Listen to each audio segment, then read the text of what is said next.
My name is Bonnie Kim Campbell. I am a member of the Stamford Board of Representatives. I represent District 5 on the west side. I'm also um, a public school paraeducator.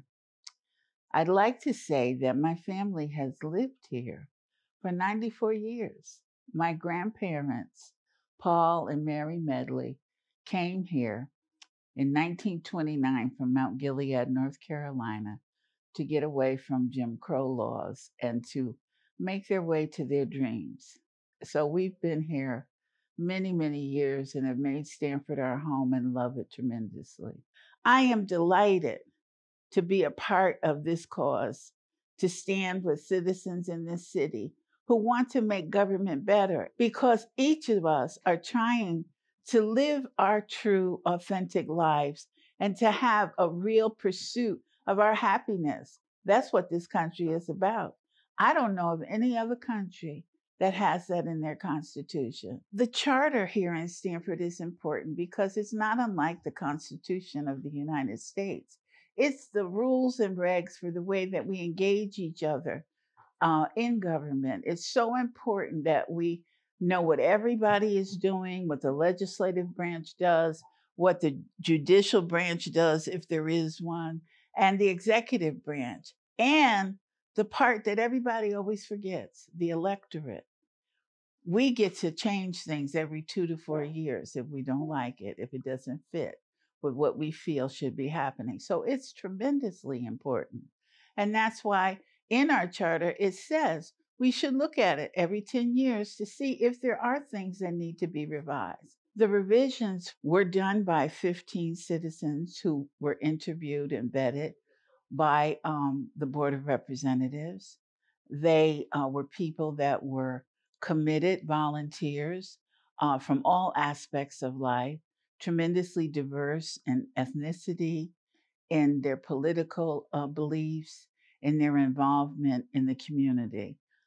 They got together and began to interview people and past mayors, past members of the Board of Representatives, citizens, the Board of Education staff, to get an idea of how people felt about various parts of the charter.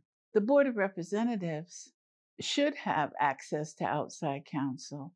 There are times where situations come up that we already know there are times when corporate counsel can't represent us because there's a conflict of interest. And then we also get into situations, it may be with zoning, planning, where the citizens are seeking an appeal and we come to a wall and can't seem to negotiate it, and we have to get help from an attorney. So I don't think it's a far stretch. I don't think it's unusual. It's my understanding that Bridgeport and Stamford are the only municipalities in the state of Connecticut that do not have access to outside counsel. The appointments process needs to be changed because it became clear to many of us on the Board of Representatives that the people that are serving on many boards and commissions are serving beyond the time they were supposed to serve. So they expired that time and now they're going into extra time. And it makes for challenging moments when you have the same frame of mind for very long periods of time. They should either re-up or give access to other people to be vetted who also want to serve, because there are many people who want to serve in the community. I don't believe that people who want to vote yes are against development. Everyone should have access to housing.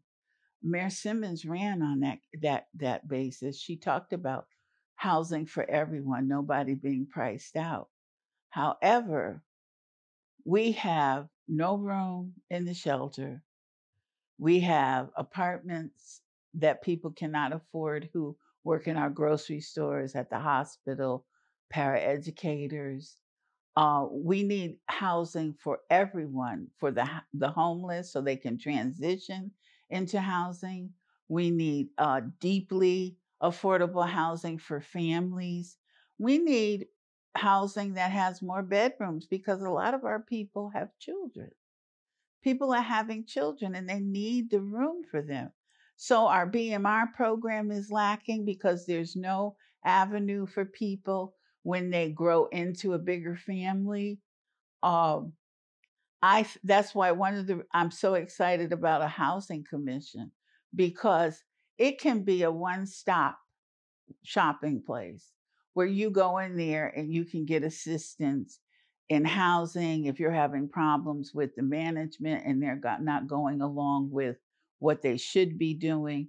It's very important for Stamford to take a look at all of their housing, even nonprofits that are managing HUD properties. The people living in those buildings are having challenges with lack of oversight and sometimes bullying when it comes to when they want to come in and out of people's apartments. So I think it's a wonderful opportunity for us to take a look at all housing, home ownership, rental, transition for the homeless, so that we don't have to leave people sitting in Jackie Robinson Park because that's the only place they can sleep. It was unfortunate that the parts of the original charter recommendations had to be omitted, which had to do with zoning board issues and petition processes to make it easier for citizens to navigate.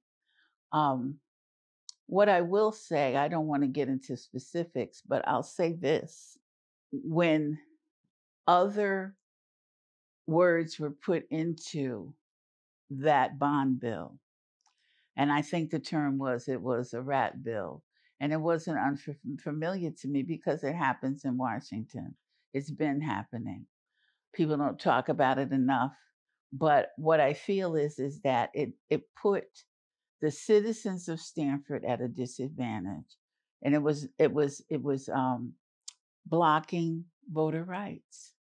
And they should have had the right to look at everything that the commission suggested and decide it for themselves because that's what the citizens of Stamford are supposed to be able to do. When it goes on the ballot, they get to decide. And we, who are representatives of the governed, we have to believe in the American people and the citizens of Stamford to make the right decision because whatever decision they make, it's going to be right because that's what they decided.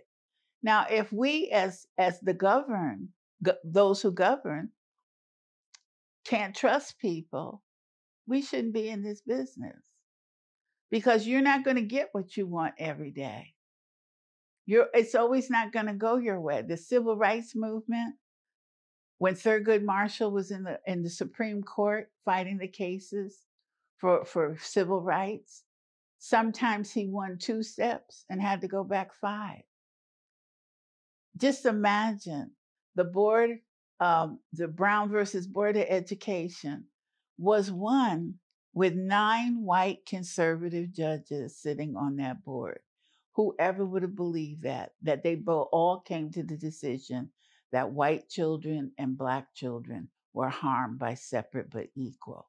So, as someone who governs, at the end of the day, after I've laid out my persuasive speaking and my facts to my constituents, I wait till they make their decision.